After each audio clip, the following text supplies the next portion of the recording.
Hi, this is Max Williams with United Real Estate, and today I'm in Colonial Heights. Today we're going to take a look at a 4-bedroom, 2.5-bath home. This home is located here on a corner lot, about 1/5 of an acre. The home is 1916 as far as the square footage, and it was built in 2003. They've already had one price reduction of about $20,000 on this home. As with many bank and government owned homes, they must sell this property. So if you are a value seeker, this may be a good home to consider. We've got a nice country porch here. You can sit out and overlook the front yard. And today I wanted to talk a little bit about inspections and tests as related to home purchase. There are many inspections and tests that can be done on a home when you're considering purchasing or even selling. Some of them are mandatory, some of them are optional, and some of them will be dictated by a situation or type of property. The first that everyone typically thinks about is a traditional home inspection. Home inspectors in Virginia must be licensed by the state, and they will typically spend about an hour and a half or 2 hours in a home, going from the basement or crawl space all the way to the roof. They will inspect all the systems, make sure that they cover the current condition in the property inspection report. On a traditional transaction, what we call an arm's length transaction, where it's not a bank or government owned home, the buyer and seller will go ahead and negotiate for those repairs. Hopefully there'll be a meeting of the minds, and then the home will go ahead towards closing.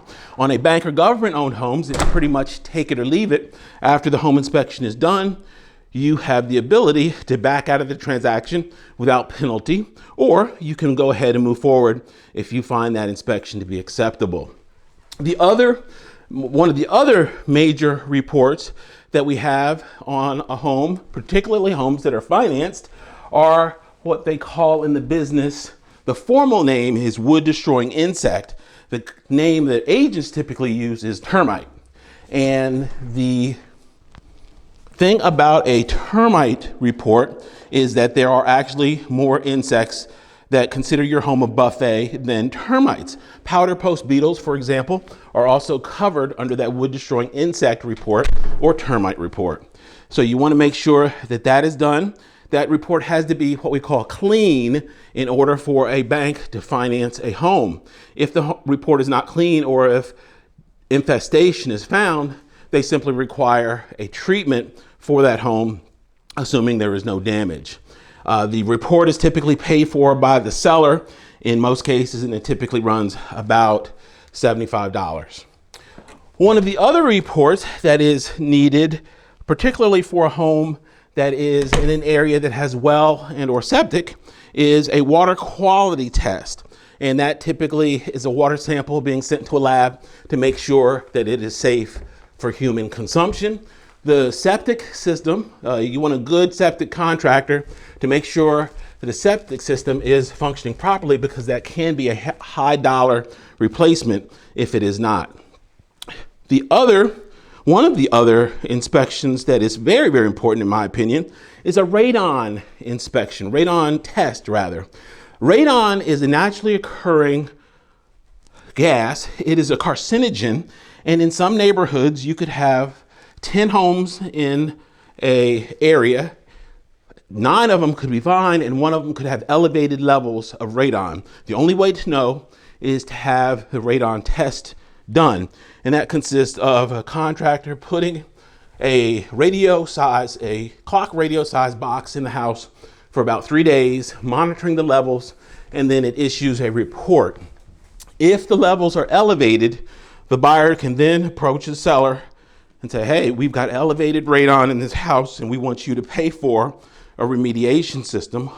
Or if that doesn't happen, then any future buyers must be informed that the home has elevated radon levels if that seller chooses to not have that system installed and the deal falls apart.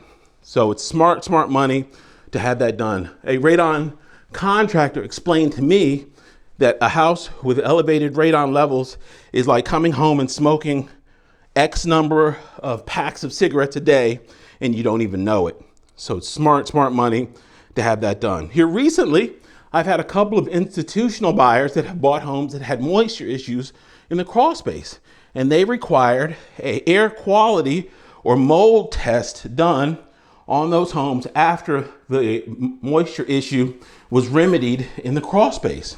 And so you want to make sure that if you have a home that has mold or potential mold issues, you want to have that done, particularly if you have someone in the household that has respiratory issues. That can really trigger them and put them in a bad situation if they are susceptible to that. The other thing that I didn't know about until I got into the business was that pigeon poop, and please excuse me for being crude, guys you already know I have a very loose filter, but pigeon poop can be very toxic to some people that have respiratory issues. And pigeon poop, typically you're not going to find it fortunately in any of the homes that I go into, you're not going to find it in the kitchen or the bathroom or the living room or bedroom. However, you can find it in the attic. And that attic, oh gosh, look at that, guys. Isn't that amazing? You guys know I have this thing for shower heads. That is just really nice. But getting back to pigeon poop can actually move through the air. The particles can move through the air, and that can really set some people off that have respiratory issues. There's something about the toxins in it that are deathly dangerous to some people. So just some things to think about. The home inspector would note that in the home inspection, because remember, they're going up there to check that stuff out. So that's why it's important to have some of these tests and inspections done, because you always want to buy a house that's not only safe and comfortable, but also a good value and looks good. If you have any questions about this or any other home on the market, my name is Max Williams. I would be happy and honored to help. I can be reached on Facebook under my name, Max Williams Realtor, and I can also be reached on YouTube under Max Williams Realtor. Thanks so much for taking a tour. Have a great day.